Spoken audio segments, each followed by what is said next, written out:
Endometriosis, एक ऐसा नाम जो अक्सर सुनने में तो आता है लेकिन इसे ठीक से समझा नहीं जाता।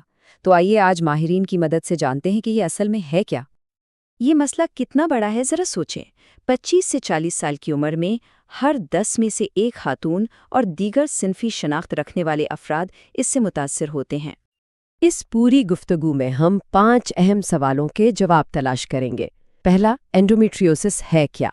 दूसरा, इसकी निशानियां क्या होती हैं? तीसरा, ये होता क्यों है? चौथा, डॉक्टर इसकी तशखीस कैसे करते हैं? और आखिर में इसके साथ जिंदगी कैसे गुजारी जा सकती है? तो चलिए शुरू करते हैं सबसे बुनियादी सवाल से। आखिर ये एंडोमेट्रियोसिस है क्या चीज़? इसकी बायोलॉजी को समझना ही इसे संभालने का पहला कदम है। अगर बिल्कुल सादा लफ्ज़ों में समझा जाए तो एंडोमेट्रियोसिस एक ऐसी हालत है जिसमें रहम यानी यूट्रस के अंदरूनी तय, जिसे एंडोमेट्रियम कहते हैं, उस जैसे टिश्यूज़ रहम से बाहर उगना शुरू हो जाते हैं। यहाँ इस फर्क को आसानी से समझा जा सकता है। देखें, एंडोमेट्रियम वो सेल्स हैं जो रहम के अंदर होते हैं और हर महीने माहवारी के साथ बढ़ते और झड़ते हैं। लेकिन एंडोमेट्रियोसिस में बिल्कुल इसी तरह के सेल्स रहम के बाहर, जैसे कि ओवरीज, फैलोपियन ट्यूब्स या आंतों पर बढ़ना शुरू हो जाते हैं। और असल मसला यहीं से शुरू होता है। ये जो टिश्यू गलत जगह पर है ना, ये भी बिल्कुल वैसे ही माहाना हार्मोन्स पर रद्द अमल दिखाता है। ये भी बढ़ता है, टूटता है, लेकिन इसे जिस्म से बाहर निकलने का कोई रास्ता नहीं मिलता।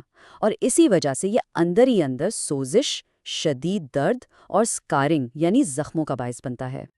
तो ये जो सब कुछ जिस्म के अंदर हो रहा है, ये बाहर कैसे महसूस होता है? चलिए अब बात करते हैं उन निशानियों की जो इस बीमारी की तरफ इशारा करती हैं। इसकी सबसे आम अलामत शदीद दर्द है। ये दर्द माहवारी के दौरान बार बार हो सकता है या पेड़ू यानी पेल्विक एरिया में मुसलसल भी रह सकता है। इसके अलावा बेकायदा या बहुत ज़्यादा पीरियड्स, इज़दवाजी ताल्लुकात के दौरान तकलीफ और यहाँ तक कि मतली और पेट फूलने जैसे मसाइल भी इसकी निशानियाँ हो सकती हैं। लेकिन यहाँ एक बहुत ही हैरान कुन बात है, कुछ लोगों को ये बीमारी होती है लेकिन उन्हें कोई भी अलामत महसूस ही नहीं होती। यही चीज़ इस बीमारी को इतना पेचीदा बना देती है। और हाँ, ये भी देखा गया है कि ये हालत कुछ अफराद में बांझपन या हामला होने में दुश्वारी की वजह भी बन सकती है। तो इतना सब कुछ जानने के बाद जहन में एक ही सवाल आता है, आखिर ऐसा होता क्यों है? आइए देखते हैं कि साइंस इसके बारे में क्या कहती है। देखिए, सच तो ये है कि अभी तक इसकी कोई एक पक्की वजह सामने नहीं आई, लेकिन जो सबसे मजबूत ख्याल है वो ये है कि इसके पीछे जीनियाती और माहौलियाती दोनों अवामिल का हाथ है। साइंसदान इसकी वजाहत के लिए 3 अहम थ्योरीज पेश करते हैं। पहली है रिवर्स मेंस्ट्रुएशन, यानी माहवारी का खून बाहर निकलने के बजाय पीछे पेट की तरफ बहता है। दूसरी थ्योरी सेल ट्रैवल कहलाती है, जिसके मुताबिक एंडोमेट्रियल सेल्स खून या लिम्फेटिक सिस्टम के जरिए सफ़र करते हुए दूसरी जगहों पर पहुंच जाते हैं। और तीसरी थ्योरी है सेल ट्रांसफॉर्मेशन, यानी जिस्म के दूसरे सेल्स ही खुद को बदलकर एंडोमेट्रियल जैसे सेल्स में तब्दील हो जाते हैं। कुछ चीज़ें हैं जो इस बीमारी का खतरा बढ़ा सकती हैं, जैसे अगर ख़ानदान में किसी करीबी रिश्तेदार को, वालिदा या बहन को ये बीमारी हो या पीरियड्स बहुत कम उम्र में शुरू हो गए हों तो उसका इम्कान ज़्यादा हो सकता है। अच्छा, तो अगर ये सब अलामात हैं तो डॉक्टर्स इसकी तशखीस तक कैसे पहुंचते हैं? चलें इस प्रोसेस को समझते हैं। ये प्रोसेस आमतौर पर 3 स्टेप्स पर मुश्तमिल होता है। स्टेप 1, सिम्टम हिस्ट्री, मतलब डॉक्टर से अपनी अलामात और मेडिकल हिस्ट्री पर खुलकर बात करना। फिर आता है फिजिकल एग्जाम, जिसमें पेल्विक एग्जाम भी शामिल है। और आखिर में स्टेप 3 है लैप्रोस्कोपी। ये एक छोटा सा सर्जिकल प्रोसीजर है जिसमें कैमरे के जरिए बीमारी को बराह रास्त देखा और कंफर्म किया जाता है। और ये बात समझना बहुत ज़रूरी है, भले ही पक्की तशखीस के लिए सर्जरी ज़रूरी हो, लेकिन अक्सर डॉक्टर्स सिर्फ अलामात की बुनियाद पर ही ट्रीटमेंट शुरू कर देते हैं। और ऐसा इसलिए किया जाता है ताकि जल्द अज जल्द आराम मिल सके। तो अब आते हैं सबसे अहम हिस्से पर। अगर तशखीस हो गई तो फिर आगे क्या? आइए इलाज और उसके साथ जीने के तरीकों पर बात करते हैं। इलाज के बुनियादी तौर पर 2 तरीके हैं। एक तरफ हैं अद्वियात, जैसे दर्द और सोजिश कम करने वाली दवाएं या हार्मोन थेरेपी।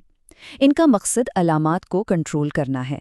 दूसरी तरफ है सर्जरी, جس میں لیپروسکوپی کے ذریعے ٹشو کو ہٹایا جاتا ہے یا بہت شدید کیسز میں ہسٹریکٹمی بھی کی جاتی ہے۔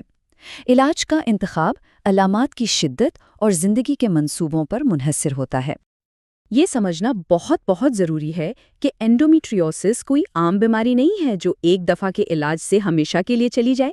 یہ ایک کرونک یعنی تاحیات رہنے والی کنڈیشن ہے اور علاج کے بعد بھی واپس آ سکتی ہے۔ اسی لیے اس کو مینج کرنا صرف دوا یا سرجری تک محدود نہیں، ایک پوری حکمت عملی چاہیے جس میں جذباتی سہارے کے لیے کاؤنسلنگ، باقاعدگی سے ورزش، اچھی غذا اور سب سے ضروری اپنے ڈاکٹر کے ساتھ لگاتار رابطہ، یہ سب شامل ہے۔ لیکن ان سب چیلنجز کے باوجود ایک امید کی کرن بھی ہے۔ جیسا کہ ماہرین کہتے ہیں، میرے بہت سے مریض ہیں جو اسے سنبھالنے کے طریقے ڈھونڈ لیتے ہیں اور بالکل نارمل زندگی گزارتے ہیں۔ تو یہ سب جاننے کے بعد سوال صرف یہ نہیں رہ جاتا کہ ڈاکٹر کیا کر سکتے ہیں، بلکہ یہ ہے کہ ہم سب مل کر اس 10 میں سے 1 کے گیپ کو، آگاہی کے اس فرق کو کیسے کم کر سکتے ہیں تاکہ کسی کو بھی چپ چاپ تکلیف نہ جھیلنی پڑے۔